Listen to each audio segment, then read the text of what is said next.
সুব্রতর ছেলে সুমনের অনেক দিন থেকে জ্বর। তার জন্য সুব্রত সুমনকে হাসপাতালে ভর্তি করিয়েছে।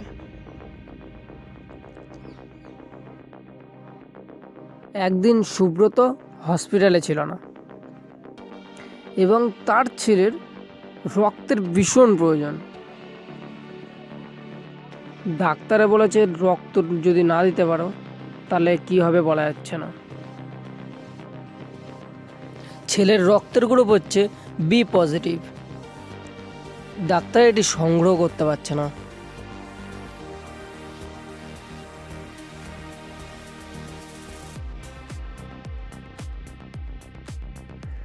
তাড়াতাড়ি করে ডাক্তার সুব্রতকে ফোন করে।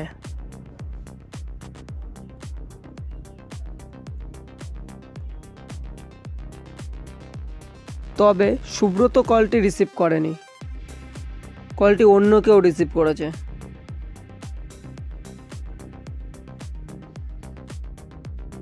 ডাক্তার তাকে পরিস্থিতির বিষয়ে সবকিছুই খুলে বলল।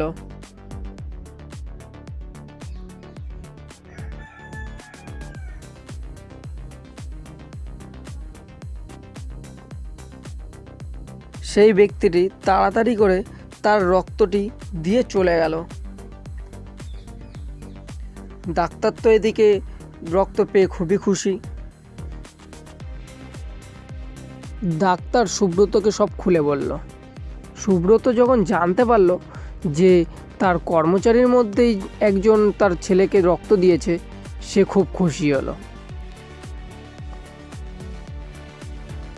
সুব্রত তার কর্মচারীদের জিজ্ঞাসা করলো যে কে সে ব্যক্তি যে আমার ছেলেকে রক্ত দিয়ে প্রাণ বাঁচালো, তাকে আমি দেখতে চাই।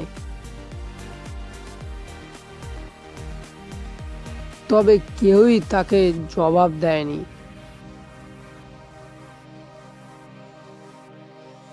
সুব্রত একজন করে জিজ্ঞাসা করলো।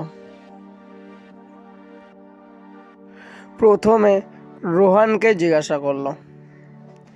রোহান বলল যে আমার রক্তের গ্রুপ তো এ পজিটিভ, আমি তো তাকে রক্ত দিতেই পারি না।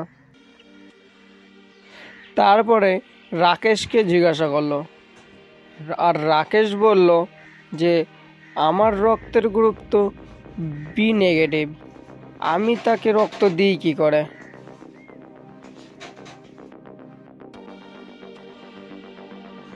তারপরের জন শিবাকে জিজ্ঞাসা করলো।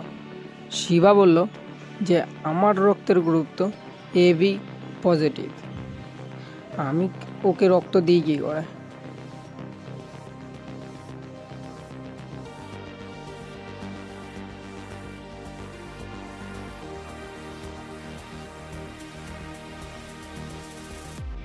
সবার শেষে শম্ভুকে জিজ্ঞাসা করলো। শম্ভু বলল আমার রক্তের গ্রুপ তো ও পজিটিভ, আমি কি করে রক্ত দেবো ওকে।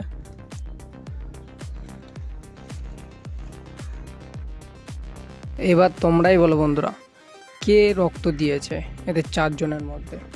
তোমরা যদি বলতে পারো তাহলে কমেন্টে জানাও। আর আমার চ্যানেলে যে নতুন এসছো তারা অবশ্যই সাবস্ক্রাইব করো।